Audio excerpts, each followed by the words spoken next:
Bonjour à tous et bienvenue dans cette nouvelle vidéo. Donc dans cette vidéo, je vais vous parler de la formation d'aide-soignante et plus particulièrement de son contenu. Donc le contenu de la formation aide-soignante, voilà. Donc il faut savoir que la formation aide-soignante, avant de dire toute chose, que la formation d'aide-soignante est une formation par alternance qui dure 1 an. Donc 1 an plus exactement 10 mois. Donc en fait vous avez deux cas d'école, vous avez deux types de rentrées possibles. Donc vous avez une rentrée en septembre, comme les enfants finalement, et une entrée en janvier. Donc une entrée vraiment en année, en année civile quoi. Donc où vous avez une formation de janvier à décembre avec 2 mois de pause entre les deux. Ou alors finalement vous avez toujours 10 mois de formation pour 2 mois de vacances, donc bien sûr les vacances d'été. Donc soit vous faites une rentrée en janvier et vous êtes diplômé en décembre, soit soit vous commencez en septembre d'une année et vous finissez en juillet de l'année d'après, début juillet.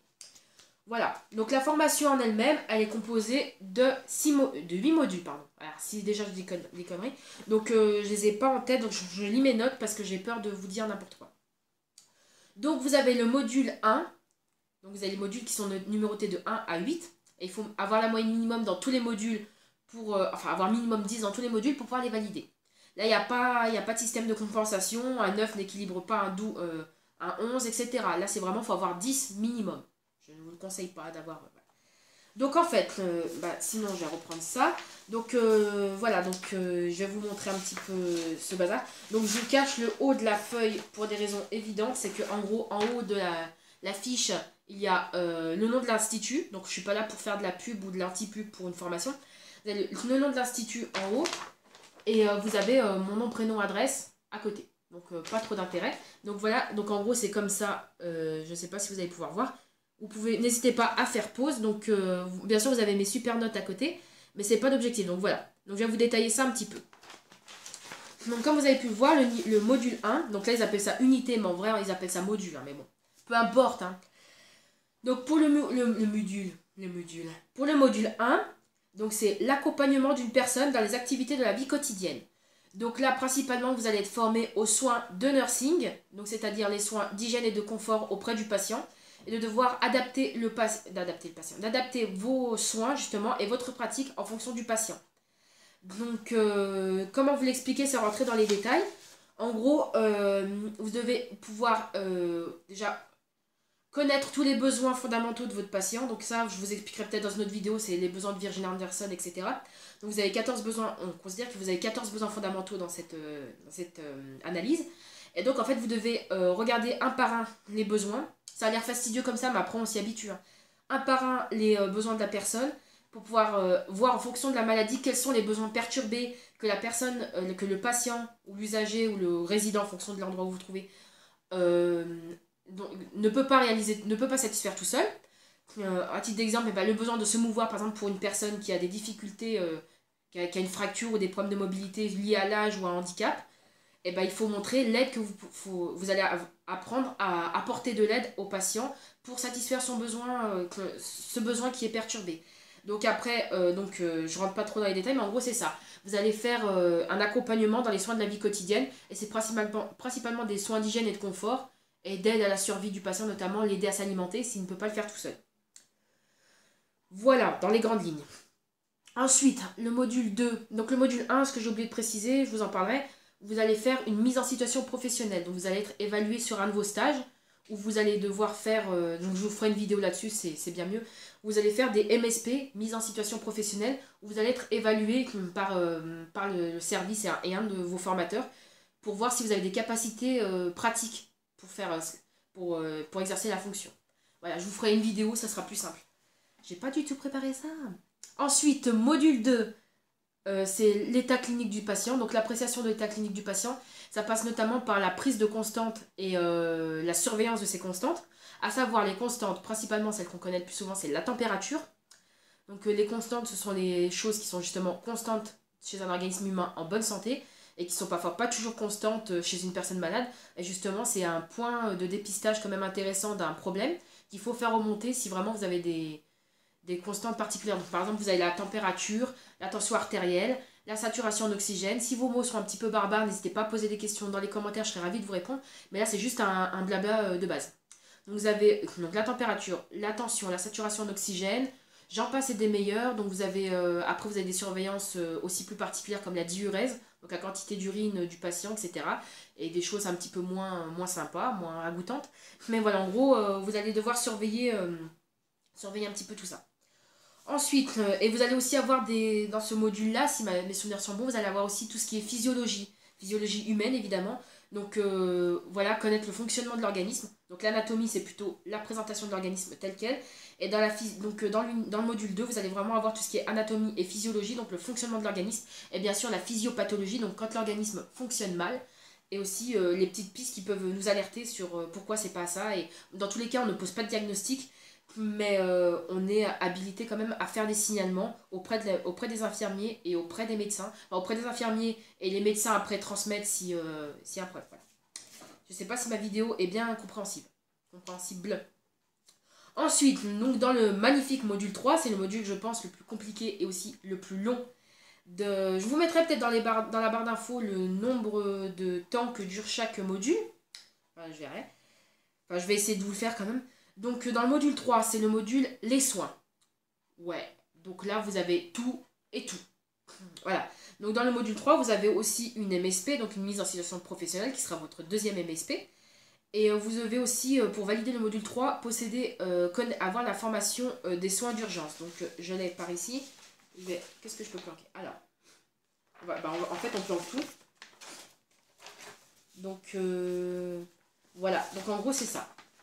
En bas, en dessous, vous avez votre nom, votre date de naissance, votre blabla. Et en gros, c'est ça. Donc c'est délivré par le ministère de la Santé. Donc, c'est une attestation de formation des gestes et des soins d'urgence de niveau 2. Voilà. Donc, c'est pas le brevet de secourisme. C'est vraiment une formation où vous apprenez à gérer certains problèmes, comme l'hémorragie, la perte de conscience, l'arrêt respiratoire, l'accouchement inopiné. Ça, c'était bien drôle. Et plein de choses comme ça. Et donc, en fait, vous avez une formation théorique et aussi pratique pour voir un petit peu comment vous réagiriez, comment vous pouvez réagir en fonction d'un problème en fonction d'une urgence vitale pour le patient, si vous êtes le seul à pouvoir intervenir ou que vous êtes le seul à pouvoir intervenir rapidement. Donc voilà, donc dans les soins, vous avez un petit peu de tout. Vous avez surtout le traitement des pathologies. Donc là, vous allez vraiment vous intéresser aux pathologies et aux principales classes de médicaments. Vous n'allez pas apprendre les noms par cœur, vous n'êtes pas infirmier ni encore moins médecin. Mais vous allez devoir quand même connaître certains médicaments et certains effets secondaires. Par exemple, moi je suis à fond sur le sens, moi, je sais pas pourquoi. Par exemple, un anticoagulant. Quelles sont les surveillances à avoir sur l'anticoagulant? S'assurer déjà que le patient ne fait pas d'hémorragie. Par exemple, c'est un petit peu d'exemple.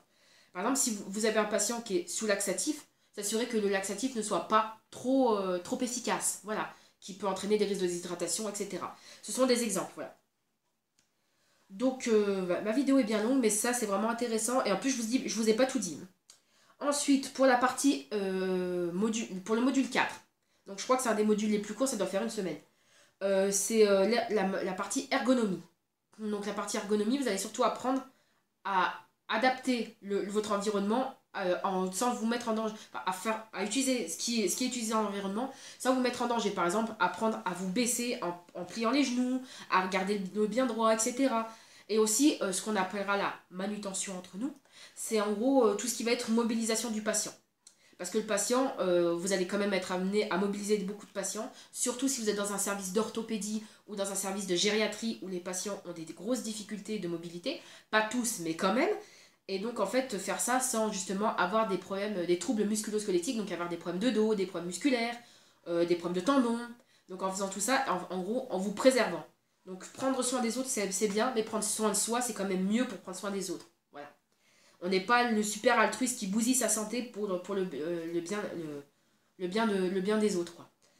On veille au bien-être des autres, mais il faut aussi veiller à son propre bien-être et surtout son bien-être physique, avant psychique, mais son bien-être physique parce que si vous avez le dos en compote, vous n'allez pas rester longtemps dans le milieu. Voilà.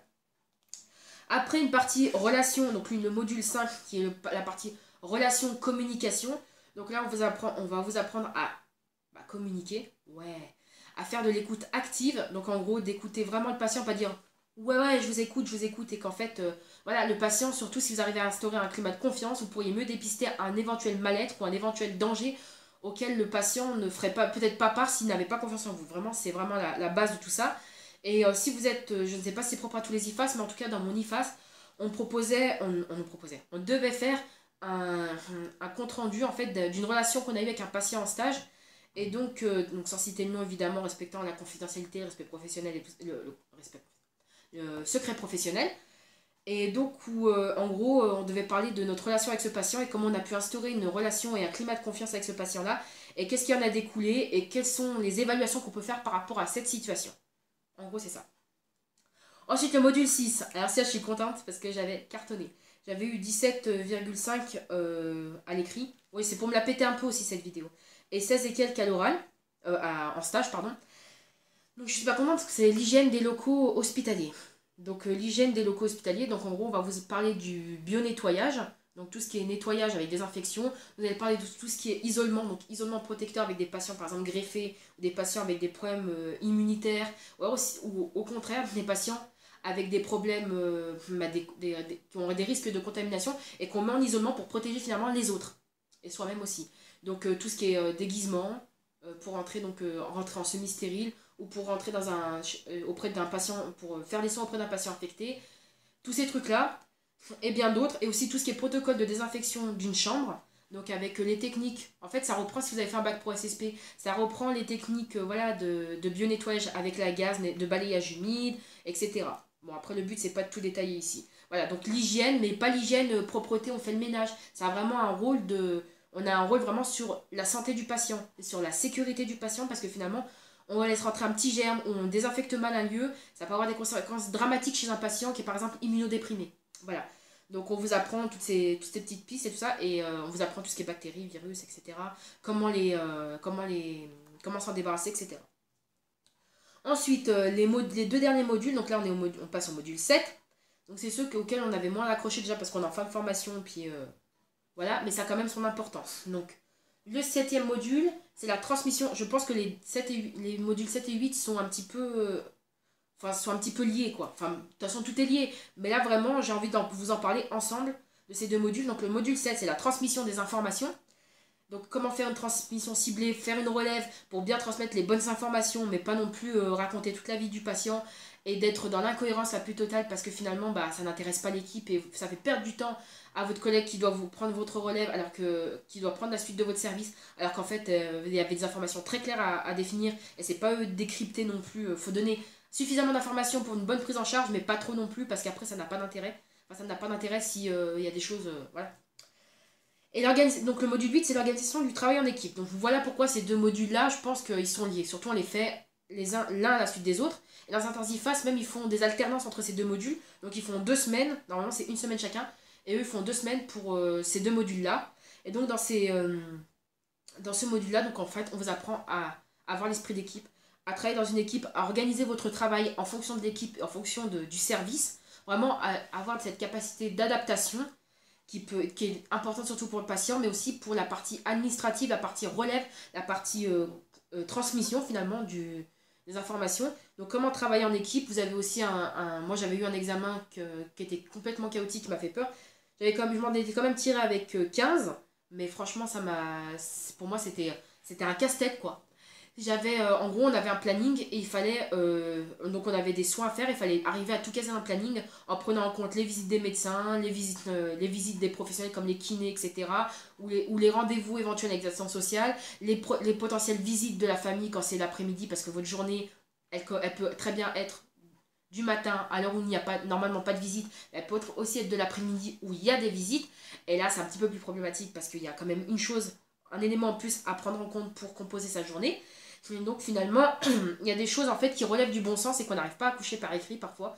Moi c'est le cas, par exemple, moi ça me paraît évident que si je pose un patient sur les WC, que je l'accompagne aux toilettes et que je vais le chercher après, mais on ne pense pas toujours à le noter dans cette grille. Donc pour moi c'était vraiment un calvaire de faire cet examen-là. Mais il est nécessaire parce qu'il permet quand même d'avoir du recul sur ce qu'on fait et sur ce qu'on prend en compte. Parce qu'il y a beaucoup de choses qu'on fait inconsciemment, mais il faut quand même les prendre en compte. Parce que si on fait trop les choses inconsciemment, bah c'est pas bon quoi. Voilà, voilà. Donc en fait, pour en revenir, donc ces modules-là, donc il y a 8 modules, donc qui sont répartis sur les 10 mois de formation. Et il y a également des... donc ces modules-là seront validés à l'écrit ou en pratique. Donc les modules qui seront... Alors, pour le module 1, les modules 1, 2, 4, non, 1, 2, 5, 6, 7 et 8, ce sera principalement de l'écrit pour la partie théorique. Pour le module 1, je viens de le citer, il y aura aussi une partie propre à la MSP 1, donc vous aurez une moyenne des deux qui vous permettra d'avoir une note de module. Pour le module 3, c'est uniquement la note de la MSP qui va être prise en compte. Et pour le module 4, c'est un examen pratique que vous allez faire avec vos formateurs au cours de votre formation, donc sur une plage qui est dédiée à cet examen. Voilà, et puis pour le module 5, en fait, c'est à l'écrit, mais c'est pas un écrit anonyme, c'est un écrit en fait qui est nominatif, où un formateur va lire votre écrit et vous notez. En fait, c'est un travail que vous faites chez vous, où vous voulez, mais en gros pas sur table, quoi, ce que je veux dire, qui n'est pas un travail surveillé, mais vous devez quand même bien vous investir personnellement, et en gros qui sera évalué par un formateur. Donc pour dire, je vous ai parlé dans une première partie, enfin, pas dans cette vidéo mais dans la vidéo d'avant, des dispenses possibles pour les modules. Donc les dispenses possibles en fait par exemple pour les diplômés on va dire accompagnement éducatif et social ou auxiliaire de vie sociale ou AMP, j'arrive jamais à le dire en entier, aide médico-psychologique, ces personnes-là sont dispensées du module 1, tout simplement parce que ces professions ont des similitudes. Voilà. Ensuite, si vous êtes diplômé auxiliaire de puériculture, vous avez beaucoup de choses qui sont communes aux deux formations. Notamment les modules 2, 4, 5, 6, 7 et 8. Donc en gros, vous ne repassez, par exemple, si vous êtes auxiliaire de puériculture et que vous voulez rentrer dans une formation d'aide-soignante, vous pouvez bénéficier de la dispense de 6 modules sur 8, ce qui n'est pas négligeable. Et il vous reste le module 1 et le module 3. Donc en fait, pourquoi? Parce que dans le module 1, quand vous êtes auxiliaire de puériculture, vous êtes plutôt dirigé vers les soins à l'enfant. Et donc finalement, pour les modules 1 et 3, c'est des soins pour tout le monde finalement. On n'est pas ciblé sur les enfants. Donc là, on va quand même vous former pour avoir tout type de public, notamment des personnes âgées ou des adultes handicapés.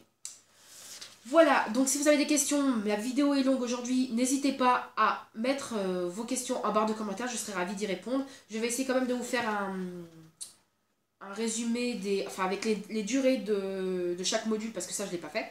Et on se retrouve tout de suite dans une autre vidéo concernant les stages. A tout à l'heure!